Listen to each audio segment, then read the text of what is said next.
जय मसीह हजुर सबैजनालाई grace of God च्यानलमा यहाँहरूलाई स्वागत गर्दछु। आजको दिन फेरि पनि प्रभुलाई महिमा अनि प्रशंसा चढाउँदै हाम्रो वचन सङ्ग्रहको पुस्तक अध्ययनमा हामी अघि बढ्नेछौँ। आज हामी पढेर सुन्नेछौँ वचन 17। निर्दोष मानिसको प्रार्थना। हे परमप्रभु, मेरो धार्मिक पुकार सुनिदिनुहोस्। निष्कपट मुखबाट निस्केको मेरो प्रार्थनामा कान लगाउनुहोस्। मेरो निर्दोषता तपाईबाटै ठहरिएको होस्। तपाईको आँखाले सच्चाई देखोस्। यदि तपाईले मेरो हृदय जाँच्नुभयो भने र राति पनि मेरो जाँच गर्नुभयो भने, मलाई परीक्षण गर्नुभए तापनि तपाईले मभित्र केही पनि भेटाउनु हुने छैन। मेरो मुखको बोलीले कुनै अपराध गर्ने छैन भनी मैले निश्चय गरेको छु। मानिसहरूका कामको विषयमा भन्ने हो भने, तपाईका मुखको वचनद्वारा मैले आफैलाई हिंसाको मार्गबाट बचाएर राखेको छु। मेरा पाइलाले तपाईका बाटामा दृढता साथ टेकेका छन्।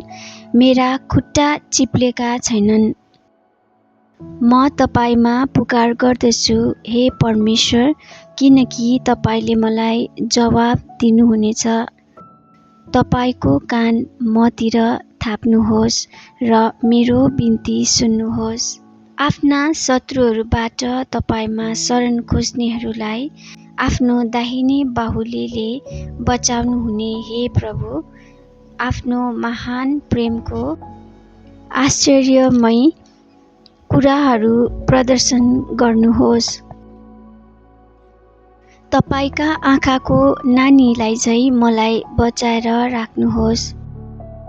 तपाईका पखेटाको छायामुनि मलाई लुकाउनुहोस्। ती दुष्टहरूबाट जसले मलाई लुर्दछन्, मेरा ती घातक शत्रुहरूबाट जसले मलाई घेर्दछन्। तिनीहरू आफ्ना निर्दयी हृदय बन्द गर्दछन् र तिनीहरू आफ्ना मुखले अहंकार साथ कुरा गर्दछन्।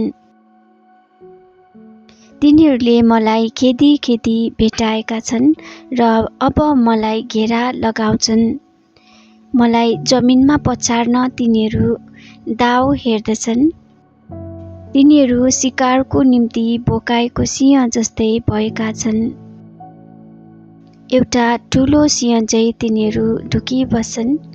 हे परमप्रभु, उठ्नुहोस्, तिनीहरूको सामना गर्नुहोस्, तिनीहरूलाई पराजित गरिदिनुहोस्। आफ्नो तरवारद्वारा मेरो प्राणलाई दुष्टहरूबाट छुटाउनुहोस्। हे परमप्रभु, तपाईको बाहुलीद्वारा यस्ता मानिसहरूबाट मलाई बचाउनुहोस्, यी संसारका मानिसहरूबाट जसको पुरस्कार यस जीवनकालमा सीमित छ।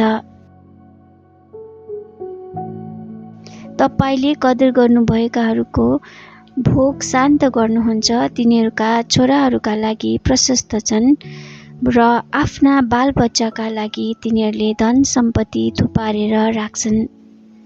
अनि म चाहिँ धार्मिकतामा तपाईको मुहार हेर्नेछु। म बिउजन्दा तपाईको प्रतिरूप देखेर सन्तुष्ट हुनेछु। आमेन। परमेश्वरले यहाँ सबैलाई धेरै आशिष देऊन्।